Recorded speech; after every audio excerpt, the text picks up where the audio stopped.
Welcome back to RR Corporates. Now I will explain you the total details of the auditor appointment under Companies Act 2013 with latest updates as per 2025. Friends, under Companies Act 2013, the statutory auditor plays a vital role in ensuring transparency, reliability and accountability in a company's financial reporting. The entire framework is laid down under Chapter 10, Audit and Auditors, Section 139 to 148, read with the Companies Audit and Auditor Rules 2014. This is a legal provision. Today, I will go through a very key provision from appointment to resignation, along with the latest 2025 amendments that make compliance more stringent and full digital through V3 MCA, V3 portal. So first we'll go to the key provisions. Section 139, subsection 1 deals with the appointment of the statutory auditor at annual general meeting. So every company shall appoint an individual or a firm as an auditor who shall hold office from the conclusion of that AGM. So starts from conclusion of AGM till the conclusion of the 6th AGM. We are talking about first AGM auditor appointment. So for a term of 5 years, the company must file Form ADT-1 with the Register of Companies within 15 days of appointment. This is 2025 update. ADT-1 filing is now mandatory for all appointments, including first auditor appointment. Now we'll go to 139 subsection 2. Provides mandatory rotation of auditors. The concept of rotation of auditors applicable to listed companies. Rotation of auditor applicable to listed companies and other prescribed class of companies, that is there in Rule 5. An individual auditor cannot serve for more than one term of 5 years. An audit firm cannot serve for more than 2 terms of 5 years each. So the cooling period of 5 years applies before reappointment. Joint auditors are also covered under this rotation mechanism. Hope you understood the rotation mechanism. Now we will move on to 139 subsection 6. The appointment of the first auditor.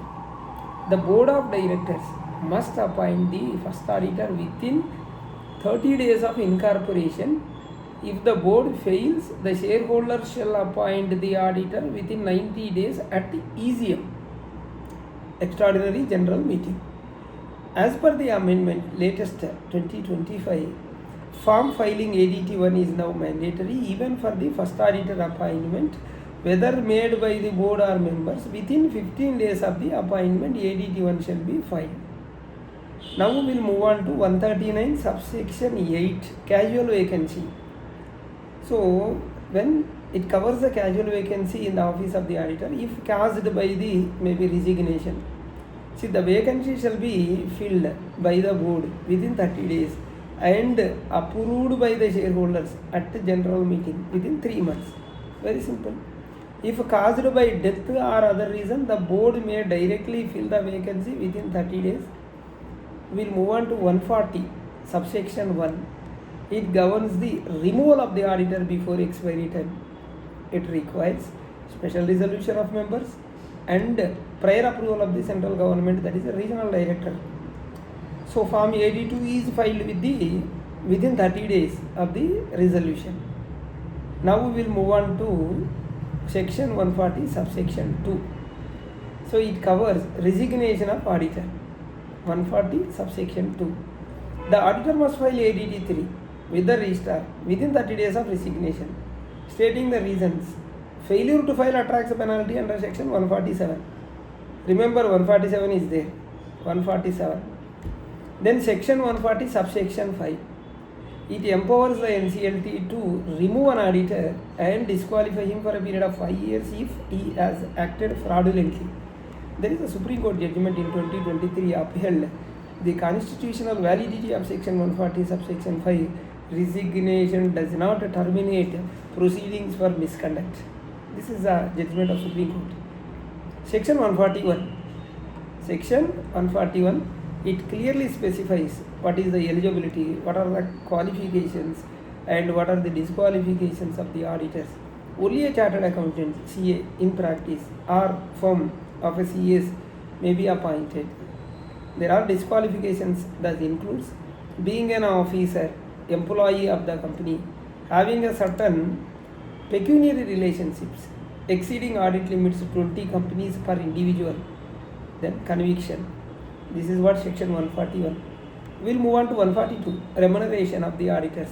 Fixed by the members of the AGM except the first auditor whose remuneration may be fixed by the board, because first auditor will be appointed by the board. Remuneration includes audit fee and out-of-pocket expenses.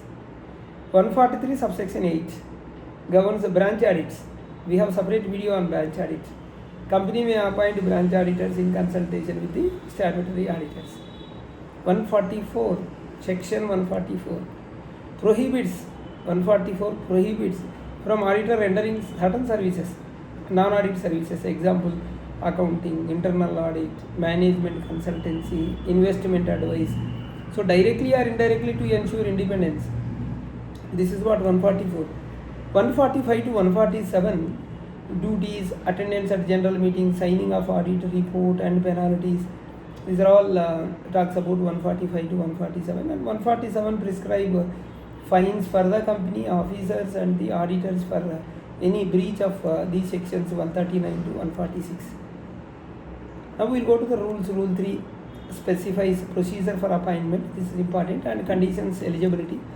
Every company must obtain a written consent and certificate of eligibility from the auditors. And then these rules are Audit and Auditor rules 2014. Section 141, before appointment we will collect that certificate and information.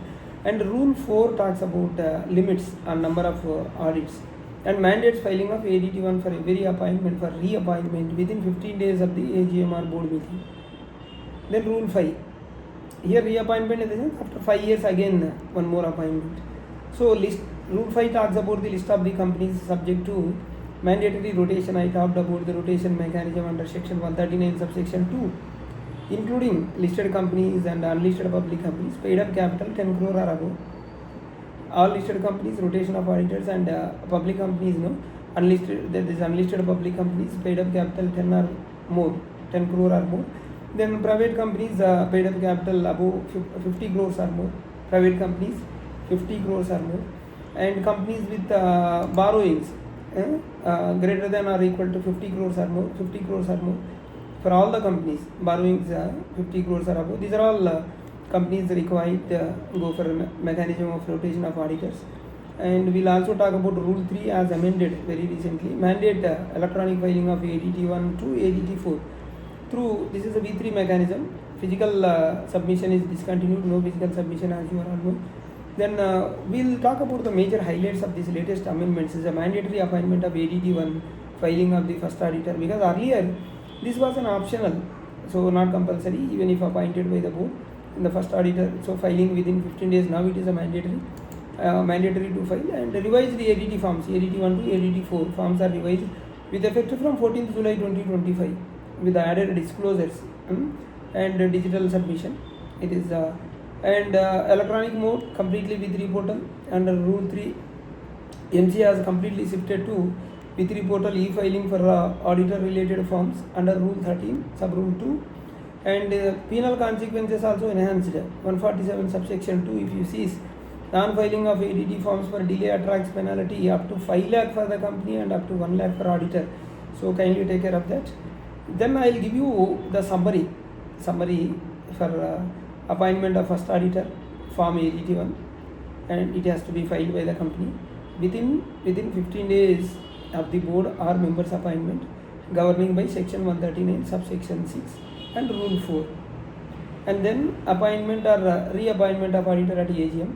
We will talk about second time appointment. ADT-1 is mandatory, filed by the company within 15 days of AGM. Section 139 subsection 1 and rule 4 that talks about the appointment at AGMs. And removal auditor before expiry term, then we have to file ADT-2 filed by the company within 30 days of the special resolution. Section 140 subsection 1 deal with. And then we want to resignation of auditor. We also discussed resignation shall be filed by ADT-3 by auditor only, not by the company, and within 30 days of resignation ADT-3 has to be filed. And section 140 subsection 2 deals with the resignation, and section 143 subsection 12 talks about the reporting of fraud by the auditor. ADT-4 has to be filed by the auditor only within 60 days of his knowledge. So this is the duty of the auditor, and it is also prescribed in Rule 13. So then additional provisions linked to auditors. What are the additional provisions? 143, section 143 and 12 to 15. If you see, reporting of fraud by the auditor, reporting of fraud by the auditor or officer to the board or audit committee and central government. This is very important. Then section 148 talks about the cost audit requirements for specific companies. 128 and 129 proper maintenance and audit of books of accounts and financial statement. 128, 129. And schedule 4 Code of Independent Directors. Schedule 4 of Companies Act 2013. Independent directors to ensure integrity and objectivity of the audit process. So their role also will come. So my suggestion is, final suggestion, obtain a written consent and certificate of eligibility before every auditor appointment. That is mandatory. And file ADT-1 promptly, even for first auditor after July 2025.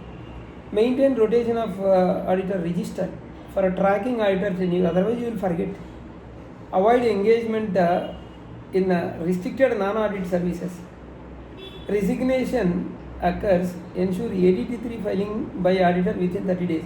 Don't leave it to auditor, you follow with the auditor and let him file ADT-3. And then check that all audit limits, section 141 subsection 3G are complied with. So friends, that is a complete legal framework for appointment related compliance of the statutory auditors under Companies Act 2013 and updated with the latest amendments and rules made therein.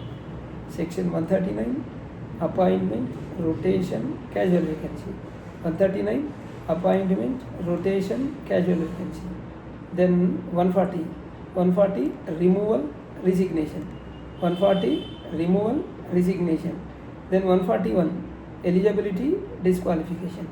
141, eligibility, disqualification of auditors. Then 142 to 147, remuneration, duties, penalties. 147, penalties. Audit and auditor rules 2014. So procedural framework, rules talk about the procedural framework and filing requirements. I hope you are clear. Thank you.